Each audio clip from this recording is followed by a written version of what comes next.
Peace.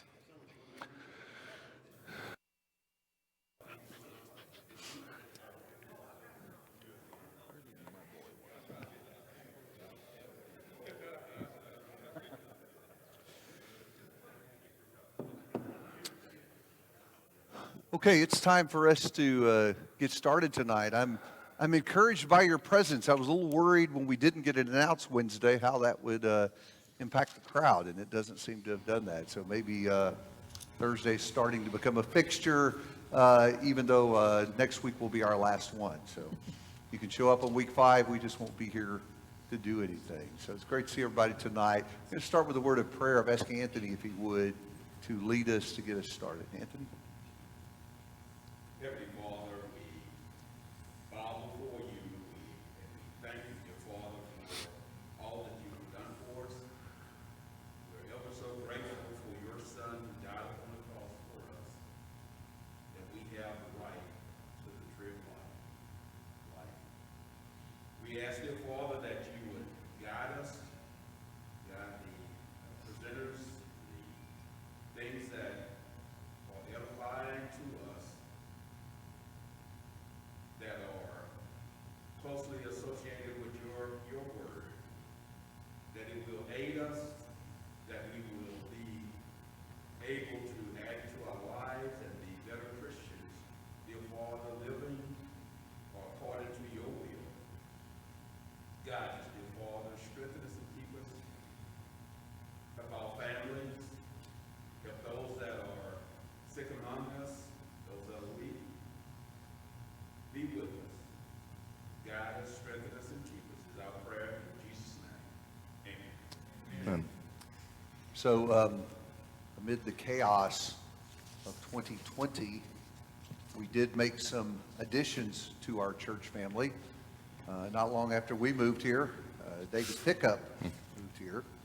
And even though David, for the last couple of weeks, has been sitting over here to my left, you need to know that he has been as much part of the planning and preparation for this class and now the actual teaching of it as Jeff and I were. This was sort of a brainchild of ours over a salad at Panera 2 or 3 months ago. So one of the things I asked David to do, which may be kind of awkward for him, but I asked him if he'd be willing to give a little bit of his background, only because I think it will be useful to give some context to what he says. David comes at this not only from the biblical perspective that he shares with Jeff and I, but your work also gives you some unique insight to the things we've been talking about. Can you say a quick word about that? Yeah, I don't get into a long story, but I'm a licensed marriage and family therapist. It's a licensed psychotherapist. And so I encounter, in the kind of practice I do, I encounter probably 99% of my clients are all who I would call people of faith. So some of those commonalities I see in the office, I assure you, are things that we see in local churches and here. So the point is not tonight to, you're not in a therapy group tonight, where I'm not doing psychotherapy on you. But yeah, I do have a lot of experience on the inner issues of these issues that affect each one of us. And so how I look at psychology, just so you know, is I consider good psychology always reflective of sound biblical principles. So there's plenty of other parts of psychology that kind of crazy, but that's what my view is. So I'm hoping that will inform what I might call the detailed blueprint of how God created us as human beings, how things are supposed to function and what happens, and actually how the power of darkness takes a hold of us based on some of the things that we experience in life. So I think that's it. And so the other thing I thought was important is the fact that you literally spend your days talking to people, having relationship struggles, of which sexual immorality, pornography are not uncommon pieces of the trouble. Yeah, I specialize in gender and sexuality issues, but within that context, there's a lot of addictions, and one of the major addictions which is one reason I'm glad we've centered on this particular aspect, is pornography. Pornography, wow. I mean, everything David said last time, I see it in my office. So I would say probably boys or men, my clients are 90% male, just for whatever reason, and probably almost every single one of those guys has some sort of range of a problem with what we might call a besetting sin, or it may be an issue, but it may go all the way up to a compulsion or even an addiction. And so what we'll be talking about tonight is issues that are fueling that underneath that, which I hope will help tonight for greater enlightenment and spiritual understanding as well, but also lead to some real world solutions that you may not have thought about yet that will happen next week. Yeah. Next week, if we could give you a little preview, is we're going to try to map out some very practical things that can help us be victorious in our moral combat. And so, though some of this has been unpleasant, the other side is victory is possible. We want to talk about that. I wanted David to share that with you guys, though, so you would know the day-by-day experiences he has that enlightens what he will be sharing with us tonight, which is a focus, as he's already identified, on sort of the issues that underlie the problem. Last week, we spent some time talking about pornography. The week before, we talked about manhood and some of the struggles with men understanding who they are and what manhood's about. And what David has seen in his practice that he now is bringing to Scripture, or bringing Scripture into, are these underlying issues. And so really what we're trying to do is avoid just, I call them having ain't it bad conversations. Last week was an ain't it bad conversation. You know, we've got this terrible problem, and it's really easy to do that, but what is under the problem?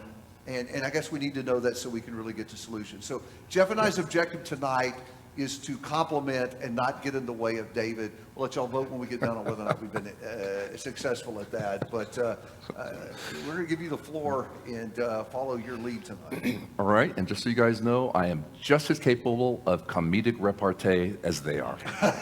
So, nice, that was We're good. always glad when you're here, Stevens. So, like at all things, the foundation of everything we're doing tonight is not doctrinal per se. We are primarily in the realm of expediency. So what that means practically to you is you don't have to believe a thing I'm saying tonight, but I'm hoping it'll give you some insight that may or may not apply to you or to a bunch of people you might know, maybe this church, maybe in your families, and other churches as well. I'm just hoping it'll bring insight, because as the Bible says, the devil is walking around like a lion. I have a personal theory about how he does that, and some of that is played out in tonight. I think probably Satan is the most powerful when he takes advantage of our wounds and our unmet needs from childhood, adolescence, and adulthood. So if you feel like you're one of those guys who's walking around with wounds or unmet needs, I would bet you that Satan is right on your tail, and we're going to find out a little bit specifics about how that happens. So the first thing I want to make sure you know is, I can barely see that, I should have done a bigger font, but anyway, I'll turn around, is work out your own salvation. That's what we're doing tonight. The Bible doesn't bring down a blueprint and a 10-point plan of stating in those verses how we, unless I'm mistaken, how we actually do that. It doesn't say, in December, you need to do this to prevent that. No, it says work out your own salvation. Well, that's where this is falling tonight. Underneath that strong biblical principle, that's the inspired part, even the doctrinal part. So, work out your own salvation with fear and trembling. So this is a big deal. So I'm hoping that we can see that the big deal translates into what's really going on. Sure, it's lust of the flesh, lust of the eye, and the pride of life. Of course it is. But you're going to hopefully find out some things underneath that's fueling even that stuff. And I think it's going to come in the realm of wounds and unmet needs that will hopefully help you, that will also suggest solutions. So, and then as it says in Proverbs, I don't have this memorized, 4:6-7, do not forsake wisdom, and she will protect you. Love her. Interesting, this is in the feminine case. It's pretty cool. And she will watch over you. Wisdom is supreme. Therefore, get wisdom, though it cost all you have, get understanding. That's, again, just a buttress for what we're doing tonight. This is hopefully a wisdom night, so you can be enlightened. All right, so compulsive or addictive temptations of porn, drugs, alcohol, wealth, worldly achievements, sinful relationships are really about deeper issues. Sure, you can deal effectively. If you're having a problem in any one of these areas, obviously, you're going to be tempted in certain things. But my point tonight is that if you're really having a major difficulty and you're finding even an addictive level or compulsive level, there's different levels of temptation in my opinion, the more you get into these desires that are debilitating, the more you're going to find out that it's really about, or can be about, other things that are going to be very important to you. So the point is, we're going kind of deep tonight. So don't worry, I'm not going to reveal anything about anybody that's going to be. I'm not going to ask you to give a testimony or something like that. But my guess is that you'll at least recognize that these are some serious issues here. Okay, so there are significant, in my opinion, issues that fuel the temptation of illicit sex and intoxication. There's a lot of stuff underneath that heading. So here's where you participate. What do you think are some of the triggers or causes? We're going to kind of list at least some of them tonight, but I want to hear from you, because I don't want to just talk at you. What do you think? Why does somebody get into a life or a problem with illicit sex and intoxication, drugs, alcohol, sex, all that? Yeah. Just from personal experience, my wife's father is an alcoholic, and so I watched carefully sort of what were the triggers that would trigger him to start drinking again. And typically what it was around was an event or a bad experience. He was in World War II, shot down, and so he had these issues around that. And when he would get close to one of the dates that was very traumatic, he would go off the deep end. And he'd go off the deep end, he would be out there for a week or two, and he'd go check himself into the VA hospital because he needed to get sober. Yeah. And it was a cycle that repeated almost every single year. That's a really good example right off the bat. What was his real problem if it was not really alcohol? You're there, I think, already. He was borderline schizophrenic. Well, okay, that's an additional issue, and we can talk about that. I've dealt with schizophrenia before a bit in some clients, but make it a little bit simpler than that, because that gets into even sometimes a genetic influence. So what do you think his problem? Why did he have to drink alcohol? What's he trying to do without realizing it? He was trying to self-medicate, and he was also trying to deal with the guilt. There Right. was a lot of guilt around what happened to him, Right. Specifically around the loss of one of his close friends in one of the crashes, and they had a deal, and he never held up his end of the deal, and so whenever that day came around, he was off the deep end. Yeah, so my guess is, generally speaking, he never was able to, for whatever reason, deal with the real trauma. That is correct. And it manifested in alcohol. We're on the right track. What else? Huh? Sure. There's your trauma. That's what I'm talking about. Okay. Is it What? masking pain? Is that what you're talking about? Yeah. When you're into what I would call a compensatory emotional anesthetic, what you're doing without realizing it is quelling the pain or trying to resolve the pain or anger or guilt or whatever. It's a way of dealing with your inner problems without really dealing with your inner problems. It's avoiding the inner problem. Exactly. And so sooner or later, that's why Satan is going to get at you more than if you didn't have those issues, because he knows where that wound is. He knows he can, being kind of, hyperbole here, but he kind of presses that button of, I know where to get you. I'll just make somebody somehow, we don't know exactly how, but I'll influence you so that somebody will come up and remind you of that trauma or that shame or guilt or whatever it is. And it's going to take a drink time. That's what I'm talking about. Yeah. Yeah, go ahead. We're ready to. It's all right.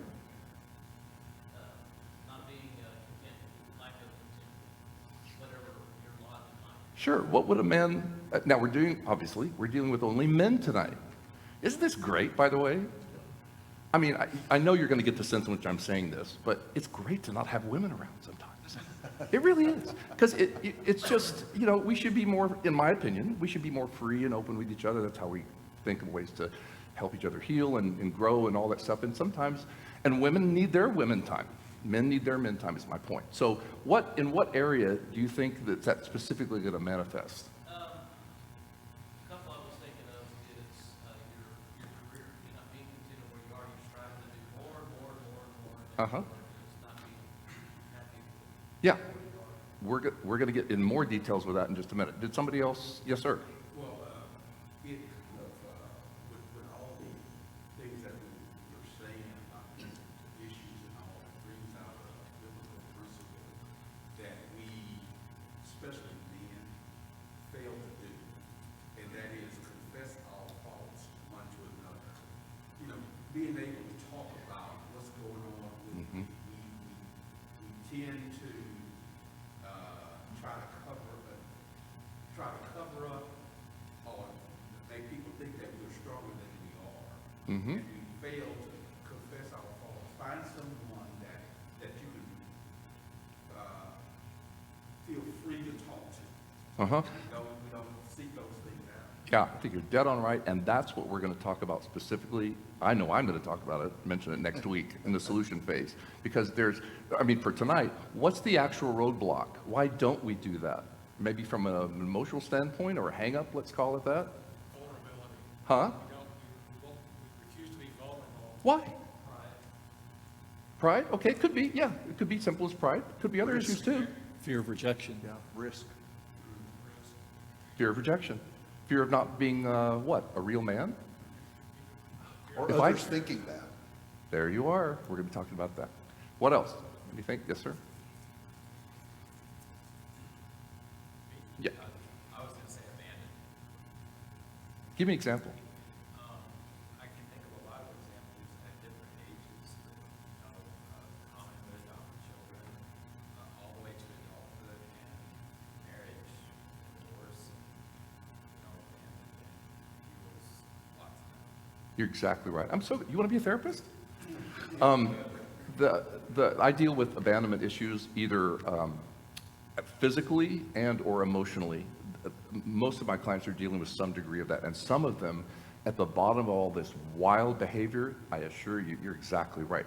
It's some form of abandonment. We'll get into that certainly. Is that similar like being rejected, like feeling like I never measured up to my dad's Yep. expectation of what he thought I should be? It can be. That's a shame-based form of abandonment. But it may be as simple as dad or mom dying when you're 2, and there's no one there for you to replace that. There's some abandonment issues there. So you might grow up feeling lost, not capable, that kind of thing. Or the other version is, I don't really have any real self. I'm just kind of here, I exist, and I don't have any self-worth, which is not even biblical, by the way. We're all created in God's image. We screw it up, but basically I think that's true. And so it's kind of a shame-based, unless you're perfect or unless you're good enough or you do this, this, and this, then my parents aren't going to love me. Parents don't do that usually intentionally, but I'm sorry, but I see it done unintentionally a lot. And so that's part of why I have a job, is to help identify those deeper issues. Really important thing. Craig? Well, it kind of goes with what Brian was saying, but it's lack of identification with the parent can drive you to other avenues to get some level of satisfaction of identification. Okay, excellent. Go a little deeper. What does a man or boy supposed to get from a parent that is an identification issue? What does he fail to get, or what does dad not give him, or what's circumstantial around that? Any specific ideas? Anybody can answer, actually. Huh? Approval, yeah. How important is approval to a man? Very high, Yeah. probably the highest. Yeah. Every single one of my clients are dealing with approval issues on some level. There's a lot more than that, but every single one of them. And it's always starting in their cases with really deep male identity wounds. So you can imagine, I think, already that, wow, some of this stuff is just churning underneath. Its key word is words are never resolved.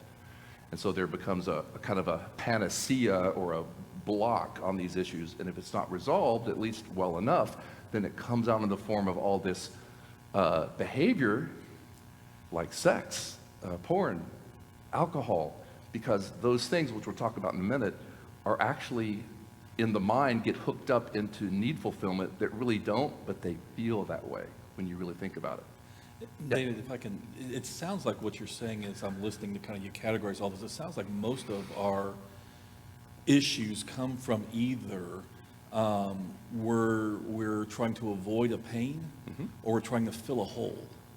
Yeah. I mean, that's really almost what it sounds like it comes down to. It is really either we're avoiding the pain and dealing with, like Randy's example, or what Brian's getting at and what Craig's getting at. It's just there's a hole that was never filled, whether it was a parent who didn't fill that role, or maybe even just in our spiritual rebellion, we're not turning to God to fill the hole, but we define ourselves by our relationships.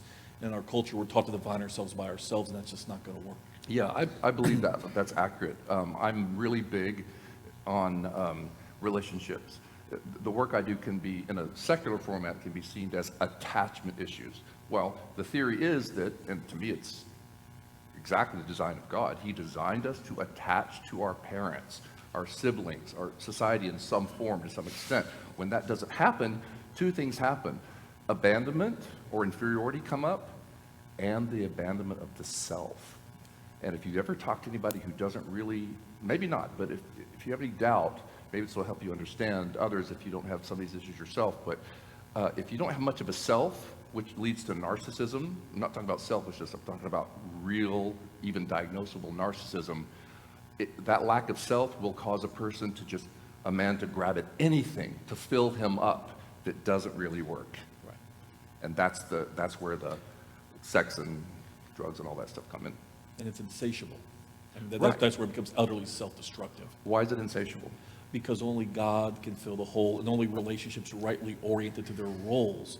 But like in our culture, it seems like, and again, I may be getting ahead of you, but it just seems like, we're putting too much pressure, even on our children sometimes, to fill that need. And so we're hurting them that way. They're never developing a self because we're piggybacking off themselves. Can be. All the way around. But the bottom line is, only God fills that hole ultimately. And in our secular age, even among Christians, we're learning and being conditioned to try to fill holes with things that just aren't going to do that. Even as we keep going to church, I want the whole time and thinking we're faithful, but we're really worshiping an idol and we don't even know it.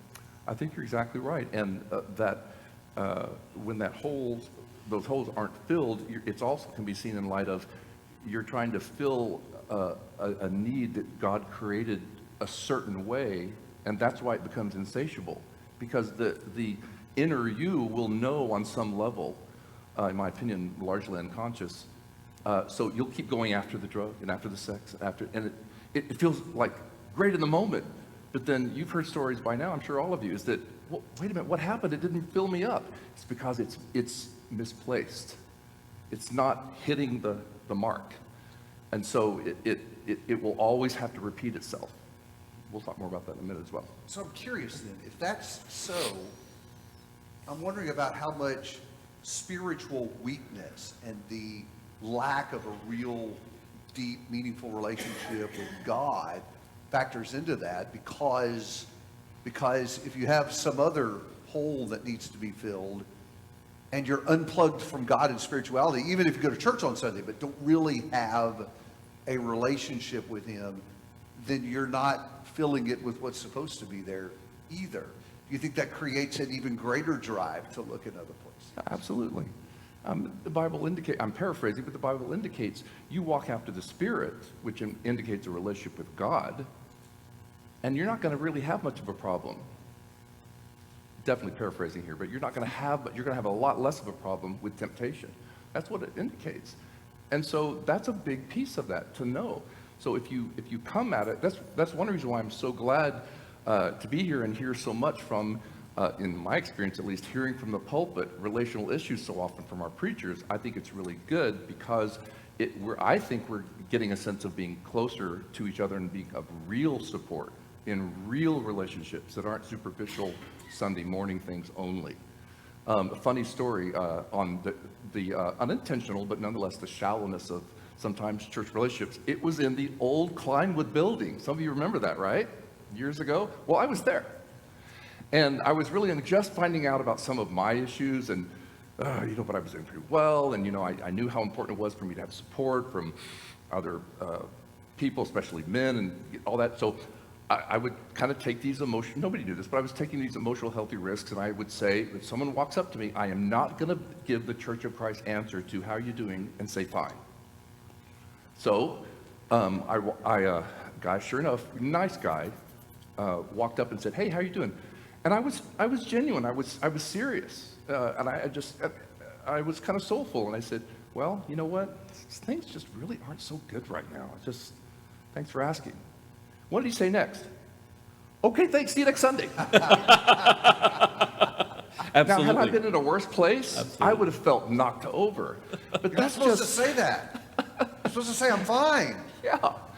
So that's one reason why we're here, is to bring that to light. And I would suggest that all of you get rid of that, in case you're susceptible to that. That's the quick answer for what may feel intimidating to you, but I'm a big advocate of just being authentic. As Mark found out Wednesday night, I was talking about being authentic even when we're angry with each other, and using righteous anger to resolve relationships. Okay, anything else? I have a shallower group of friends. It's lack of maturity. Yeah. They never got out of the fraternity mode, Yeah. and they ended up lost. They never intended to get lost. It was just seeking fun. Yeah. Yeah. If we don't watch it, we're subject to temporary stuff that doesn't really work, and we just stay little boys. That's actually, I didn't think about that till just now. That's part of what is going on with some of this, is that, and I'm glad some of the boys or young men are here tonight, because you don't want to stay a little boy, I assure you. If you stay a little boy and don't grow all the way up, and don't have preferably Christian older men to love you and to support you and teach you what it's like to be a man, you are going to be more susceptible to Satan's darts, I guarantee you. So it's a big point. I think somebody, yeah. I was just gonna say, we as men never want to be as weak. Therefore, we give this man dreams. And so, I've talked about this with friends. I said, why is that we can't have enough confidence in our friendships that we can extend ourselves to say, I'm struggling in this area, I have this problem. Can we talk about this? Can we study? But we don't. Yeah. That fear of weakness, I think, prevents us from crossing that boundary. You're dead on right. I think you're dead on right. That's a great point. And maybe next week, who knows, we might do some role play on how you respond. Turn into a therapy group, but go ahead. You said something that really provoked me as the father of a son just a second. If I can take just a step back, that really provoked me. About wanting sons to grow up and have relationships with older Christian men. And I'm thinking that's the dad who's raising one of those boys back there right now. And I think, it seems to me that so often in the church we put the emphasis on them having friendships in their peer group, but we don't put nearly as much of an emphasis on our sons having friendships with older Christian men in the congregation who are not their dad. Preach on. And that whole Titus 2, the older teach the younger, because I think part of, and you correct me here, but it seems like part of how our sons develop their authentic selves, correctly, is also by, in a sense, testing mom and dad against other Christian men. And in one sense, that's part of how they make their faith their own. Yeah. And develop a true independence emotionally, spiritually, otherwise. And so maybe sometimes we get a little bit backwards focusing on the peer group relationships and fostering those. What we need to be more intentional about is older, younger, and those kind of relationships. Dead on right. And I think that we can use this group as a jumping off point, if some of you or even all of you want to entertain in the future what we're going to do about it. I think it would be terrible if we just walked away from this mirror next week and did nothing, internally or externally. I'm really hoping this will be, I'm not saying we have to, invent some men's therapy group, but to be connected in ways that are going to help you directly and do away with the I'm fine, thank you, while I'm corroding in sin is where we're headed. So, yes, sir. I think one of the things that we miss, this goes back to what Jeff was saying, is that in the Bible examples, there are example after example of mentorship that's going on. And we don't take advantage of that. Even if it goes to the point where you assign someone to be associated with someone else, we need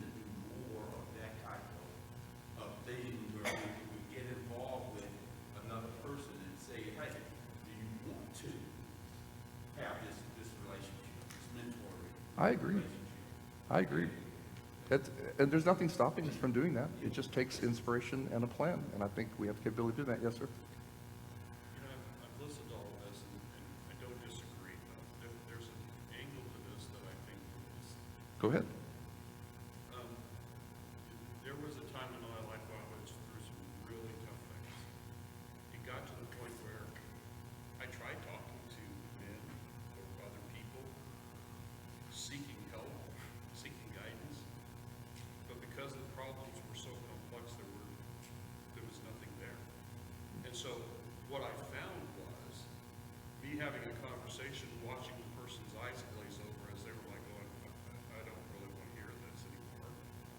And so the temptation for me was to say, stop, I'm done, withdraw, nobody can help. There was nobody that could help.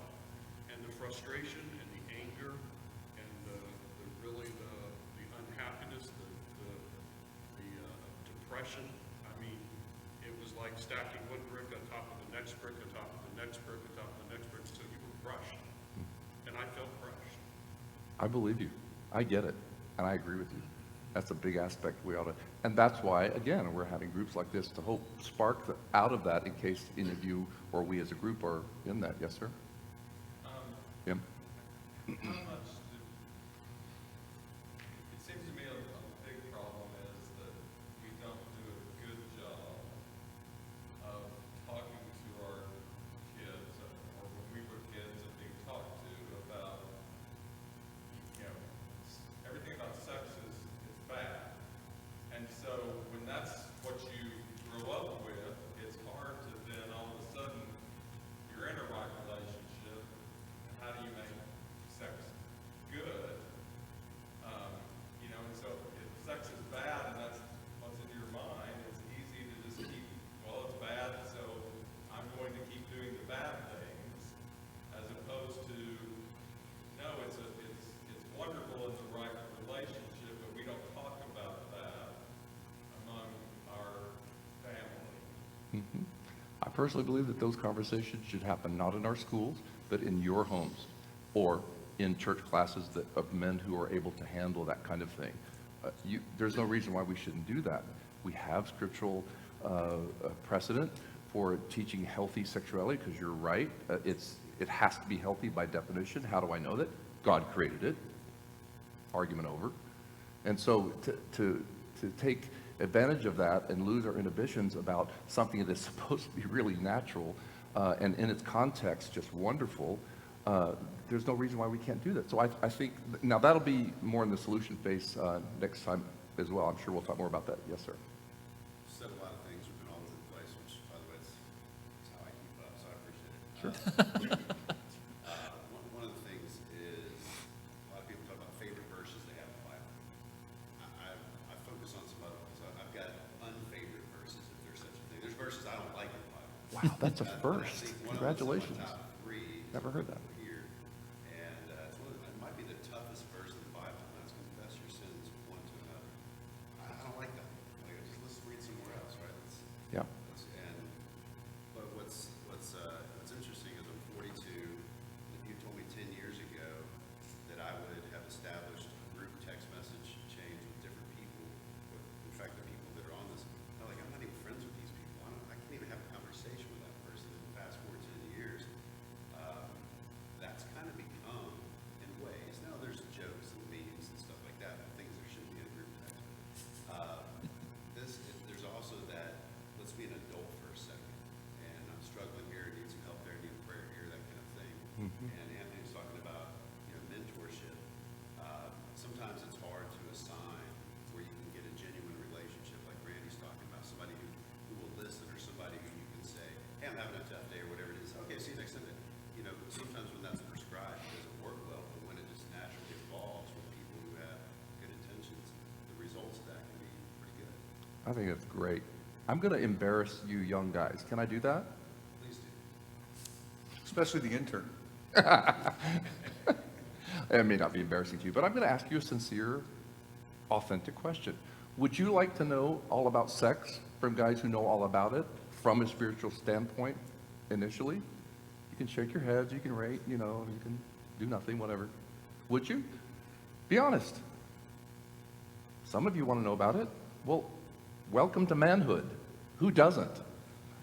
There's nothing, that's great that you want to know all about it. I would advise you that that's where this needs to come from, or families and that kind of thing. How many of you guys like the idea? If you don't, totally fine, of having older men as occasional mentors that really see what's great about you and steers you in a good direction and telling you what to watch out for as well. How many of you would like that kind of relationship? Our esteemed elder, okay. None of you guys want that? He's not quite so sure. Maybe, maybe not. Well, you're probably not used to that kind of thing. So we'll talk more about that in the solution phase, I think, but that's headed towards solutions, which we can talk about next week. I think there's all kinds of things that you can establish if men will just step up and be men with each other, yeah.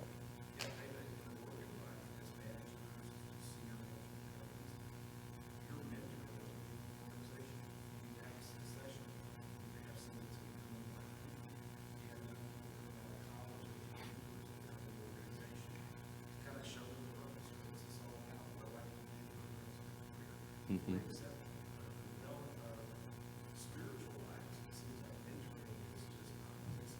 Mm-hmm.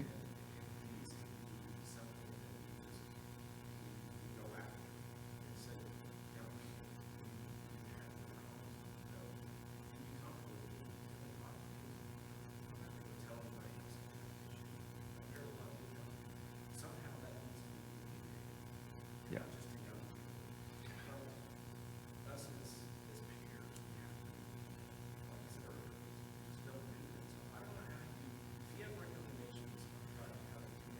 That's coming next week.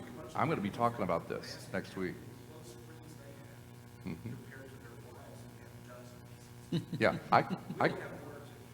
yeah, I can show you, in my opinion, what you don't want to ever do and what you do want to do with really rough situations. So but that needs to be covered next week. Hold your thoughts because we need to move on a bit. But tell me later on. Don't let me get out of here without you guys talking. So there's, as it says up there are significant issues. You talked about a bunch of them. They're great. But there are some deeper core issues emotionally or cognitively about things we get inside of our head and our belief systems that tend, in my opinion, to haunt men in particular. So, well, we've covered a lot of this already, so I'm going to flip through this and go to the next slide. But we've talked a little bit about immaturity in manhood. They're low interested in spirituality in some form. Here's one that we don't have time to get into tonight, but just so you know, let's face it, an obvious trigger. If you're not satisfied in your marriage, how much do you think you're going to be triggered by some sexual temptation that flashes across your computer screen and porn? No brainer. All right. So thinking only of oneself, that's basically selfishness, and inauthenticity. We've talked a lot tonight about the lack of authenticity. So there are deeper issues, as it says there. And some of these, they're not all of the deeper issues by any means. I'm happy to, whatever your comments are, but I found these to be really significant issues that specifically get a hold of men in particular. And the first one, no shock, is masculinity. And we've already talked about that somewhat. So if you have a real problem, a compulsion even, or an addiction with masculinity, not being man enough, all that kind of stuff, what kind of porn do you think you might be, or anyone might be, tempted to look at? Yeah, it's getting nitty gritty.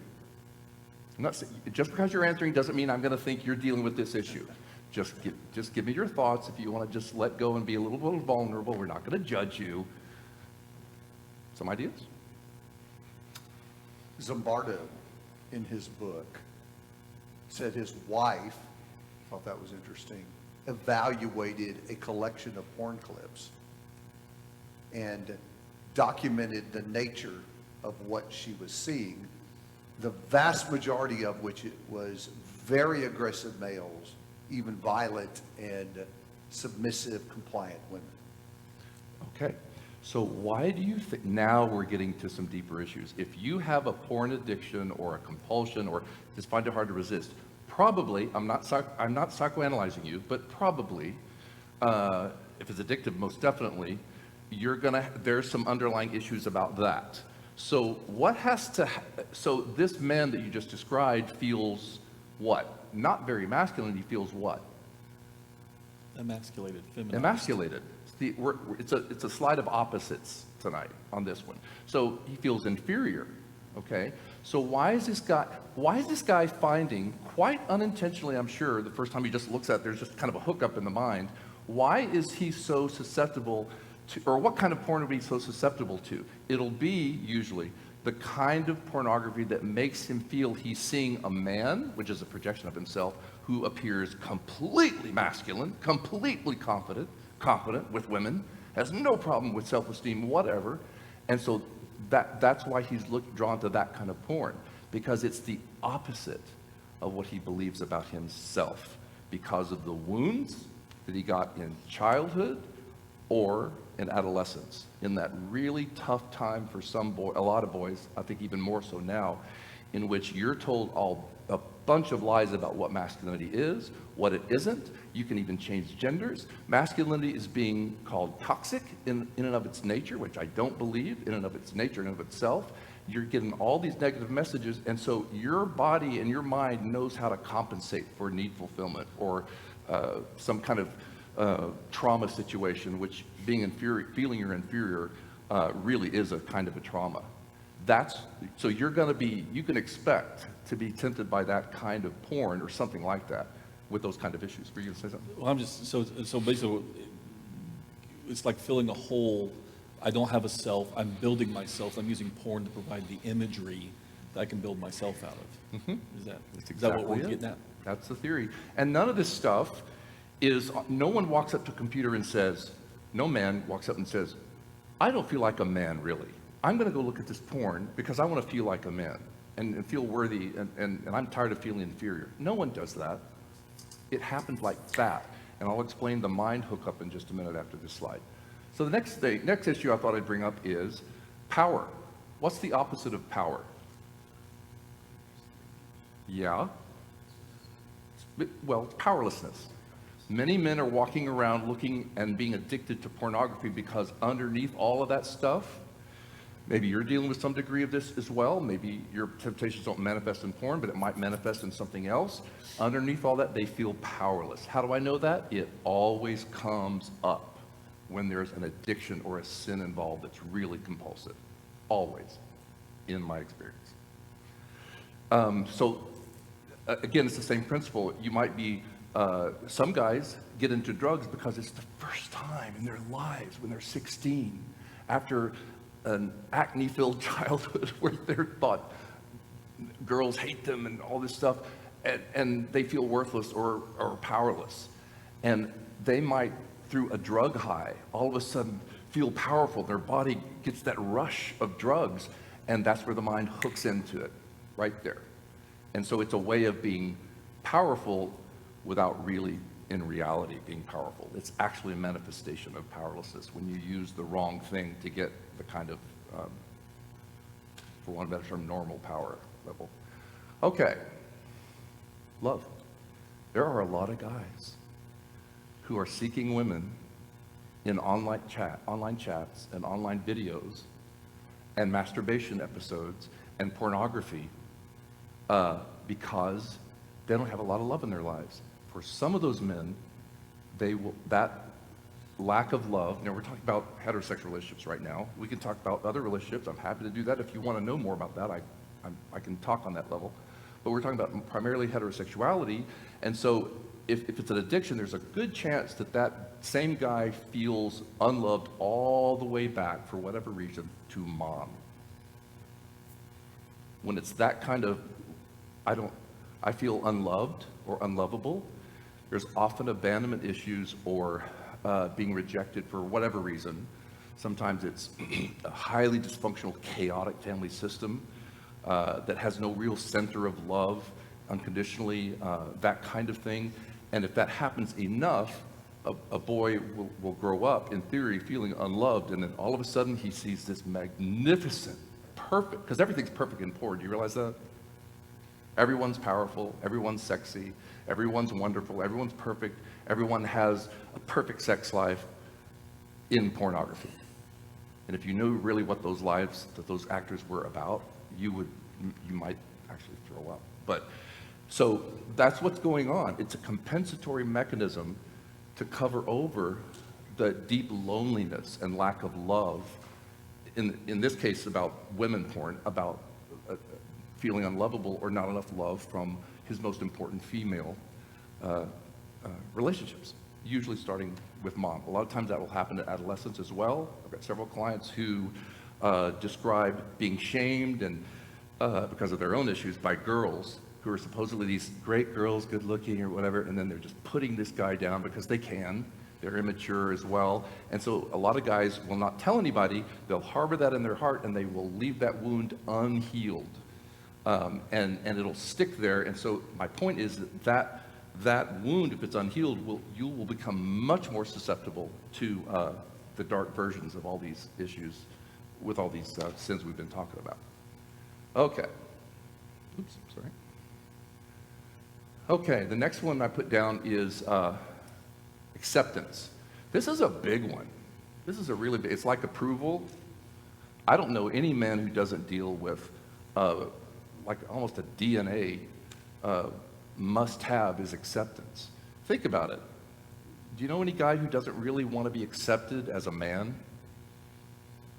Only those who are really detached from masculinity would be. We can talk more about that later if you want, but acceptance is a big deal. So if you've grown up, or if you feel your current marriage, you're not getting a lot of acceptance on a deep, intimate level like you were created to foster and grow in with the God-created marriage design, you're going to have problems. I'm just being realistic with you. You're going to have temptations that will be centered around that unhealed wound.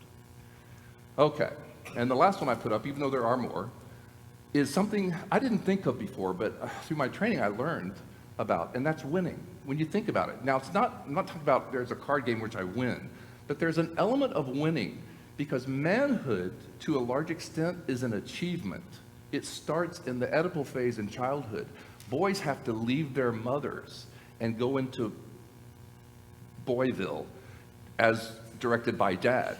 And so, in theory, they're taking on and developing their boyness into men, and obviously women don't have that journey. And so winning is a piece of that. We are susceptible, I think, probably much more than women are, to that quality of winning or achievement. And if we feel, what's the opposite of winning? It's kind of obvious.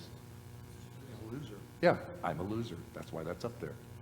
There are a lot of men, a lot of millennials, older men, whoever, that on the inside, if they just took a moment and went inside themselves and dealt with themselves emotionally and spiritually, they would realize how much they feel, even though it may not be true at all, they feel like losers. So what has to happen to a boy or a man to make him feel like he's got a terminal case of being a loser? Well, it's gonna be wounds. It's gonna be unhealed wounds or unmet needs. So that's what I have there. Let me do this. Yeah, so now is when I wanted to have you guys talk some more, if you can, or if you have other ideas, other susceptibilities. But basically what I'm saying here is, what would have to happen to a boy or a man whose issues with these wounds would lead to such a compelling sin? Because objectively, we go, if we don't have a problem, especially with porn, we go, why would a guy not be able to put the porn down? These women are trashy looking. Or why would a guy be attracted to this wild sadomasochistic porn? Yuck. What's the problem? Well, that's why we're here, is to help you identify what might be a problem in people you know's lives, maybe your lives, but it's to enlighten you that these are about, as I said in the beginning, about deeper issues, so that we can then find solutions to heal those wounds and move out of that susceptibility to that kind of sin. So what are some of the experiences that you can think of that might have resulted in these kinds of wounds that would be so detrimental that might remain unhealed? Any further ideas? You guys have said some of them already, but specifically in related to these 5 things, what do you think happens to a kid? Or a man? Yeah, Craig. So, child comes home with a report card with 3 A's and 2 B's. What is it, what is the man, it goes to winning or acceptance or achievement. Mhm. The brother will say, nice job, way to go. The dad will say, hey, what about these B's? You just I mean, quoted I've my done it. client I've- 2 I've- weeks ago. I've done it, Okay. you know? You want to come forward tonight? No, I appreciate you You being, can do better than that. yeah. You're better than this B. Yeah. I have a belief about that. If that's I'm not getting on you, I'm saying this generally, but if that issue of a child is and some of this depends on personality type, but if that child reacts very sensitively and is discouraged, and here's the key phrase, it never stops. If it never stops, then that kid is likely to have a major self-esteem problem. And so, but the way out of that should be actually rather simple.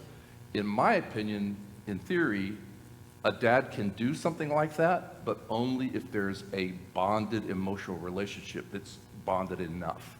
So a child can hear that without going into sinking down. Just a little bit more recommendation there. Did somebody, yeah, right. I think we're obsessed with competitive sports. Mhm. And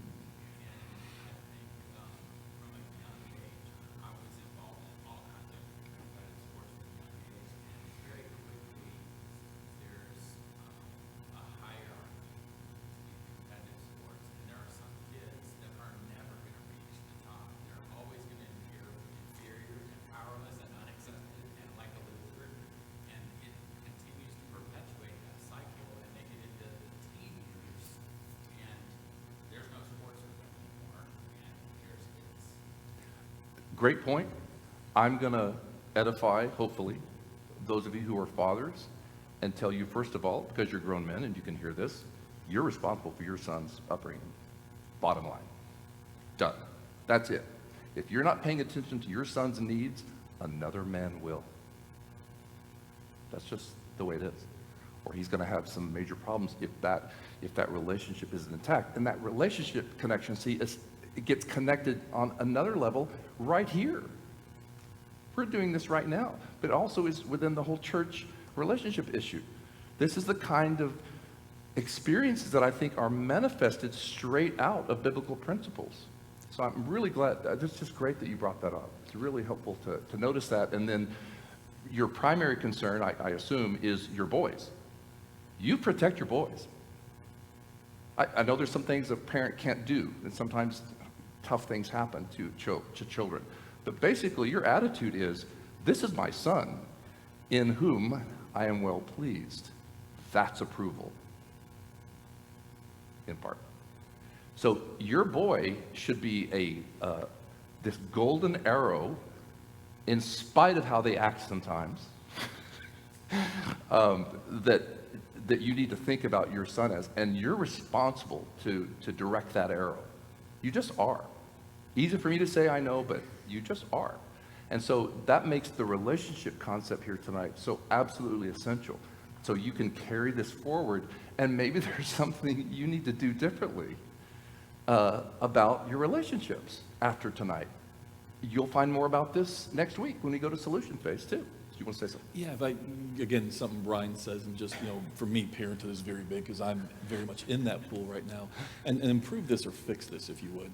But listen, Brian, something that you mentioned the sports and how competitive the sports have gotten. But the truth of the matter is, academics have gotten hyper competitive. Getting into college is insane anymore. Band has become it used to be when I was even growing up, let alone some of you who are ahead of me, we could do all activities because you didn't have to be a professional in high school at any of them. Whereas now, football season never ends because then there's off-season weight training, then there's 7-on-7, and pick whatever activity. And it seems to me, Dave, that's something that I think we're missing as Christians, and this is part of why some of our kids are already struggling and more will in the future, is because we're looking at the culture and we're saying, there's nothing wrong with band, there's nothing wrong with sports as long as my kid's not learning to cuss or take steroids or whatever it is. But the fact of the matter is the culture itself has turned everything into a compensating behavior, a compulsive behavior, because the culture is godless, and so it's trying to fill holes with these activities. And what some of us are not realizing is that culture is actually seeping into our kids in morally neutral ways, which is why we see no sin in it. But we're all becoming neurotic, lack of interior self, collapsing messes. Not because we're actually sinning yet, but because we're allowing the culture, because we're refusing to say to our kids, you know what, let's just play baseball with a few friends. We don't have to go down the road of being on the team, and teaching our kids to get off the wheel, whatever it is. But it seems like that's just crushing us. Well said. And again, in my opinion, the solution to that is going to be found in your relationship with your kid. I don't know any clients with major issues with drugs, alcohol, sex, what have you, that have I'm talking about major problems like addiction, things like that. I don't know any of them who have come from stable home lives or really great bonded relationships with their dads. I just don't know any. I'm waiting. I have a very open mind. I'm waiting for the day to see one. But I just don't see that. So the way to fix that is relationship. We're talking about relationship with God, Christ, the Spirit. But an extension of that is the Father and your Son. So I'm hoping you guys who are sons are taking this to heart, because in about 5 to 10 years, you're going to have your own little boy, probably. And I hope you remember this kind of thing. But so as you're describing that, I go back to something we talked about earlier, because as I've listened to you create these wounds, I keep getting struck with the fact how Jesus is the answer for the struggle with feeling like you're inferior or powerless or a loser or whatever. However, if we get wrapped, since we're picking up on sports, I'll just grab that one. What a shock. But I am a Gator fan, even though I'm getting ready to say something about sports. But it seems to me that what we're doing is we're beginning to create this circling of the drain when our response is, instead of deepening the spirituality of our children, we're pressing even more that they excel in these areas. That the answer is to be a great athlete or a great academic or to get into that school or whatever. We're actually pushing them in this hole that never gets filled up. And let's be honest, even among God's people today, one of the great neglects is to emphasize the importance of your relationship with God. We're not giving them the thing that fills the hole. We're pushing them toward what doesn't. Yeah, I think we do it unintentionally, but that's not the point. The point is it's still happening. I think you're right. And we lose the relationship picture and we lose the spiritual picture. So the admonition tonight is look with deeper eyes than you have before at these issues and be smart and wiser than you might have been before. You're also going to need to forgive on mistakes. Nobody's here to condemn anybody. So there's that piece too. But you'd be well off. You would have a lot of joy spiritually, emotionally, in your if you actually were the master who went towards relationship fulfillment, which in my opinion is just your duty anyway. You have God and Christ as your example of a father and son. Well, the spiritual implications are profound. All you have to go look at are examples where Jesus himself was approved by God, like I just gave a minute ago. But yeah, you don't want to move off into, we're baseball parents. Great idea, by the way, wonderful. But is all your time there? You're headed for disaster if that's keyword all your time doing those things that are going to lead to a lot of other things. Hope that makes sense. What else? Anything? We're almost done. Sir. I'm not sure how to exactly put this, but I realize that we're here to look at ourselves, our masculinity, ourselves as being a man, raising sons. But unfortunately, some of us don't have sons and raise sons. We have daughters. Okay? And I was raised with a brother, so I had no idea what to do with two girls. Good point. I'm so glad you brought that up. Everyone did. So I would like to hear more or some solutions to these young men about the importance of the father-daughter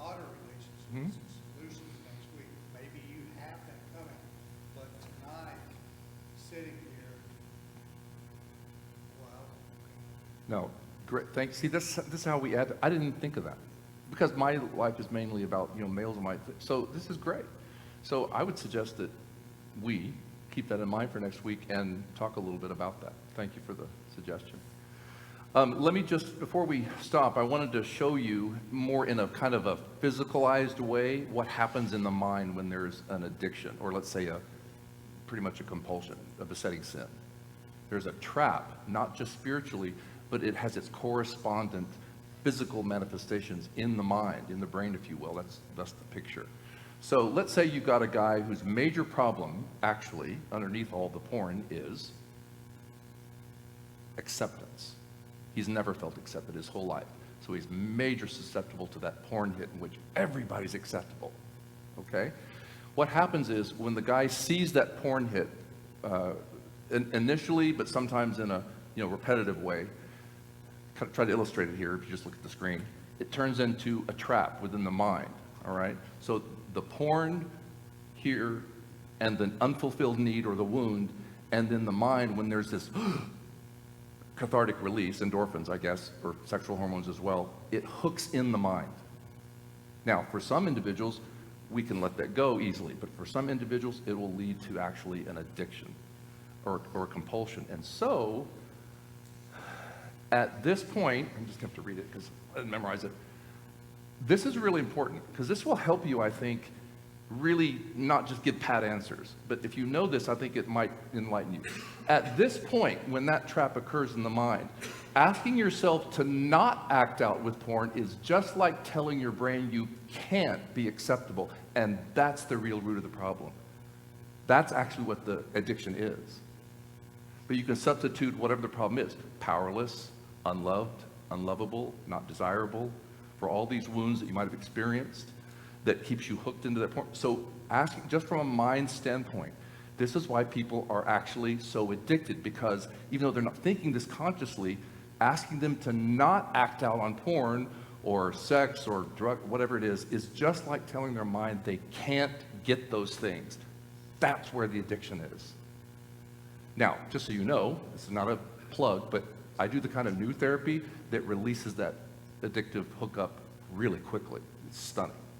But I just want you to know that if you know people that have a major problem with this, then there is really help for this kind of thing in very new ways. So I want you to know that because that I think hopefully that will ingrain in you how serious this issue is and how actually the way the mind is created, what happens when a guy really just can't put the porn down. It's something like that to a large degree. If hopefully there are a lot of us that can just say, wait a minute, you know what? This is sinful, and we can put that away. And that's great. That's a great, strong quality that you might have. But increasingly so, in my opinion, with the world and social media, it's the tsunami of addictions and compulsions is kind of like you intimated a minute ago, is really headed our way. And it's coming through, well, our computer screens. Somebody have something? Yes, Brian? It was related to what you said, that help, it brings new meaning to having your hooks in you. I was wondering, aside from the therapy you're describing, how long drug addiction, pornography, addiction, whatever, do you have to dry out before the hooks break? In the old system, it may take decades or several years, depending on the personality and the acting out and the depth of that. Now, I'm coming at you from a new therapy thing. I think this therapy is going to take over the world in terms of therapy, but it's brand new and not a lot of people know about it. But it is possible, like some of my clients, they end all their addiction in a matter of months now. I'm not guaranteeing anything. I'm saying it's possible now because this focused imagery method is now laser focused in on where that hookup is, if that helps you to know that. Okay. All right, so I think we're about done. Yeah, and I just wanted to finish up. Unless you guys have got more input, which I'm fine, we can stay over if you want. The wounded heart and soul will search for anything to heal and fulfill itself. It will. Those inner parts of you, that's part of your humanness. Especially if you're designed to get needs and they're not. Some people are just loads of needy folks. that are looking for, like we were talking about earlier, a fill-up, and they're getting it through all these ways that will take them into destruction. So, and the last thing obviously is, but if Christ is not your great healer, who takes away all that responsibility in terms of sin and being caught in sin on a faithful relationship with Christ, and if you walk through life with blinders on, Satan's going to win probably. So that's what I'm hoping to have you guys experience at least somewhat tonight, is the blinders come off. And hopefully it will enlighten us towards next week, where we talk about solutions. Yes, so we will, in our last session, spend some time trying to look at very practical things that we can do to help ourselves, whatever the addiction struggle might be, also to help our kids, help our sons, and the struggles they might have with that as well. That will be our last session. One of the things that, we got a hand up? Oh, and just I said, and daughters. And daughters, yeah. And daughters. What are these, I want to mention, we'll mention this again next week, would very much like for you to give us feedback about how you felt about the idea of doing a class, even not necessarily the subject, but carving out a night of the week, maybe for 4 weeks like we've done, having a class.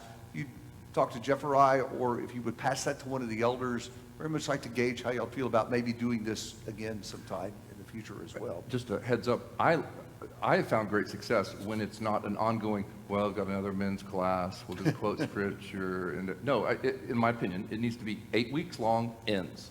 A break for maybe a few weeks or a month, then you start another one. That's what I would suggest. So we'd love to hear from you guys about that, about how we might use this kind of a format in the future as well. So be pondering that. Ken, I was wondering if you could lead us in a prayer, and that'll wrap us up tonight. Thanks for coming. Holy Father, we come thankful for this opportunity that we've had to reflect upon the way that you would have us to be men, the life that you would have us to live, like that which Christ showed us. Father, help us to put worldly thoughts and sin from our lives. Help us to look to our sons and our daughters and try and fill their needs and be the kind of father that we should be towards them, to point them towards you. Help us in our dealings with one another as men, that we can be receptive of others' needs and help them. Help us to be humble enough to admit our own shortcomings and seek help from others. Father, we realize that you are the answer. Help us to strive each day to be better servants of yours.